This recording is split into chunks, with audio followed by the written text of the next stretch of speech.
how many levels do you think you'll have to go up to for the game against Cornwall?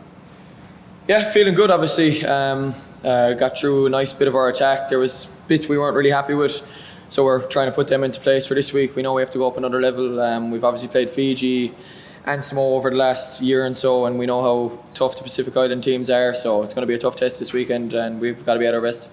What are you expecting from them? So recent form has not been brilliant, but they've got a number of players that you'll know pretty well, players that have featured the All Blacks and Australia recently.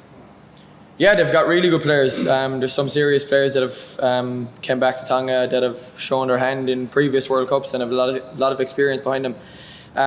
We know they're going to be physical, but they've got some really good ball players as well. I think Avili at 10 is a very good boot and he's a very smart player as well, so he'll probably put them around the place nicely and get their big ball carriers into the game. So I know obviously Mala very well from his time at Munster, so I know how physical he can be, so we're expecting that this weekend. Just final question for me, how great was it to have Johnny Sexton back in the green shirt for the weekend, and obviously it's the last few weeks of his career now. How desperate are the squad to make it so successful so he can end out on a high? Yeah, hopefully it's more than a few weeks, hopefully it's a few months, but no, it was great for us, great boost for the squad. You see what he brings to the team as an individual, but also as a captain and a leader. It's brilliant to have him back, and yeah, hopefully he can drive on this weekend and keep playing well. Great, you're here so recently, you're going to be playing some cards. How much are you looking forward to, making your World Cup debut? Well, hopefully there's no team named yet to us either, so You don't know yet? no, not yet. So no, if I get the chance now, I'm really looking forward to it. It'll be great. A few family members out, they're following the team for a few weeks, so it'll be unbelievable to make my World Cup debut if it happens. Did you watch South Africa's win over Scotland, and anything in particular that you picked up from it? I did. We all watched it together actually. There was a good 25 of us in the team room watching it, so it was good buzz around that. Very physical game. Scotland played well in the first half as well as South Africa, so it's definitely physical. They kind of just outmuscled them in the end. That's kind of what we were expecting in a few weeks' time, that physical encounter. So. Yeah. Just to run on, obviously, George Ford obviously kicked the drop goals and all that kind of stuff. Is that something you're practicing on for maybe later in the tournament? Those, setting up the drop goal, obviously, remember from your URC semi-final. Is that something you're practicing in training? Yeah, there's a few scenarios thrown in at the end of every kind of session that you might need to score a try if you're 4 points down in the last minute, or score a penalty to win it, try and play for a penalty, or win that drop goal kind of situation. We're throwing constant scenarios in sessions, so obviously the 10s then work together after sessions with the 9s, so it's kind of like an ongoing thing, I would say, yeah. Thanks, Kevin. How much of a sense of anticipation is there amongst the guys you haven't had a run yet? Yeah, obviously when you're a part of a squad, only 23 can play, so I could think going into a tournament, you're not going to play every minute. I think every player knows that, so you kind of have to be ready for when the opportunity does come, and when it does come, you've got to take it with both hands and try and cement your place in the weekend after that, I think. So everyone's kind of itching to go, and even the lads that played last week are itching to get back onto the field, so it's a real buzz around the squad. Gary was in here talking about the atmosphere and the environment that's been built in the squad. What's it like to be part of it on the pitch and off it as well? Oh, it's class. It's exactly where you want to be as an Irish rugby player, I think, at a World Cup, involved in this group.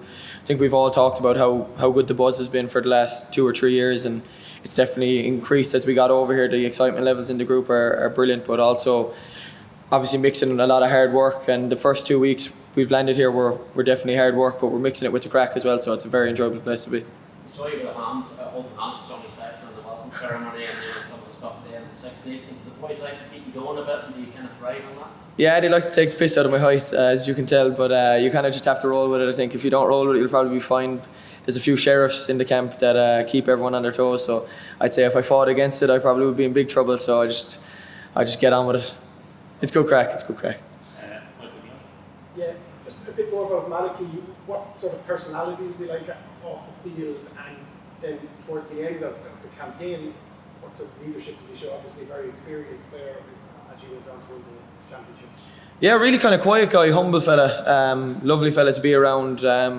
Always kind of trying to help the young lads get better, even old lads get better, drive standards, and kind of bring new things into the environment that he's picked up along the way. So he's very giving back type of fella, very family orientated as well. I would say he just had a new child, but a lovely fella to be around. And what did that Munster win do for you personally?